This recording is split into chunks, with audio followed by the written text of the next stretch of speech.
Hola queridos centinelas, sean bienvenidos a esta lección número 4, titulada Las 7 inmersiones. El texto clave de esta semana lo podemos encontrar en Segunda de Reyes, capítulo 5, versículos 13 y 14. Dice así: Mas sus criados se le acercaron y le hablaron, diciendo: Padre mío, si el profeta te mandara alguna gran cosa, ¿no la harías?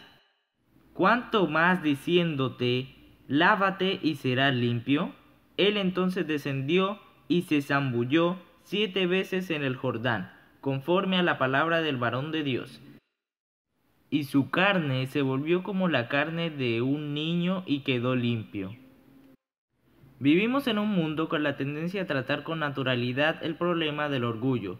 Las librerías están abarrotadas de libros que pretenden enseñar al lector a adquirir riquezas, belleza, felicidad y éxito. Sin embargo, no existe ninguno mejor vendido titulado 7 pasos para una vida menos lujosa o cómo conseguir un empleo simple.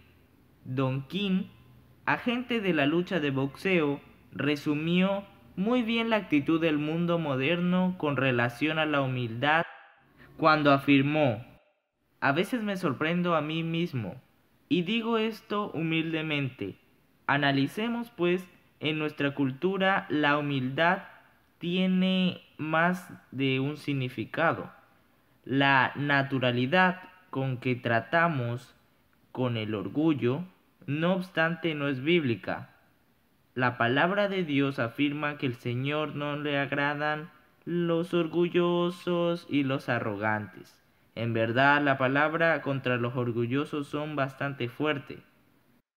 En la lección de esta semana tendrá la oportunidad de recordar la historia de Naamán y de discutir interesantes temas tales como la obediencia, la imagen personal y el testimonio. Sin embargo, el punto realmente destacado será el orgullo y sus consecuencias. William Barclay, comentarista de la Biblia, afirma: el orgullo es el suelo en el que todos los demás pecados crecen, siendo también la fuente que origina todos los demás pecados. Esta es una sabia conclusión. Naamán era una persona muy importante como comandante de los ejércitos de Siria. Era un héroe de guerra. Estaba acostumbrado a los desafíos de su función. Sin embargo, la lepra podría echarlo a todo a perder. Al enfrentarse con una solución demasiado simple, se sintió tentado a no someterse a esta, ya que parecía una experiencia humillante. ¿Lavarte en las aguas del Jordán, cuando había ríos mucho mejores y mucho más limpios en su país? Pero Dios lo estaba probando para su propio bien. Solo en la obediencia plena a las órdenes del Señor podía esperar hallar gracia ante Dios. Su orgulloso corazón debía doblegarse y ganar la victoria sobre su voluntad terca y egoísta. Tenía que reconocer que el Dios de Israel era más poderoso que los ídolos de los bosques de Siria, y que las instrucciones de Eliseo eran superiores a sus propios deseos y pensamientos. Los oficiales de Naamán debieron apreciarlo mucho, pues querían que se curase. Y fueron ellos los sabios consejeros en aquel momento. Al hacer caso a las palabras de sus criados, Naamán encontraría el camino a la vida y a la salud. Dejar el orgullo de lado y someterse a las orientaciones del profeta de Dios fue sumamente decisivo en la vida de Naamán.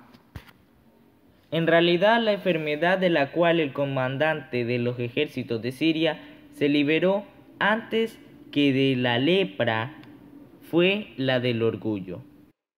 La muchachita que trabajaba en la casa de Naamán era israelita y tal vez había sido raptada en una de las posibles invasiones de Siria a Israel. Su corazón era bondadoso y demostró mucha más fe en Dios de la que tenía el rey de Israel, al hablar de Eliseo a la esposa del capitán. La lepra podría ser comparada con el SIDA de la actualidad. era una de las enfermedades más temidas del mundo antiguo.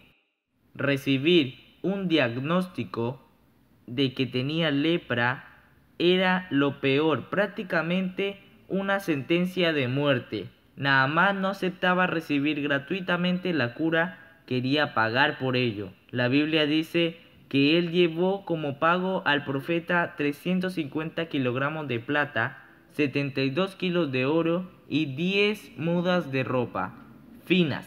Realmente él quería curarse. Antes del quebrantamiento es la soberbia, y antes de la caída la altivez de espíritu.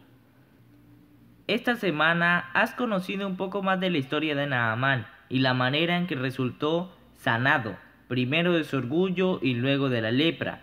Este importante hombre volvió a su país con una nueva percepción acerca de quién era el verdadero Dios. Son importantes los cambios que ocurren en las personas cuando entienden el amor y la bondad de Dios y se permiten ser alcanzadas por estos. La muchachita esclava dio su buen testimonio.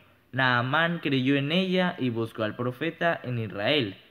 Elías fue el instrumento para que el poder de Dios, el poder divino, se manifestara y presentara a Dios a aquel que había ido a buscarlo.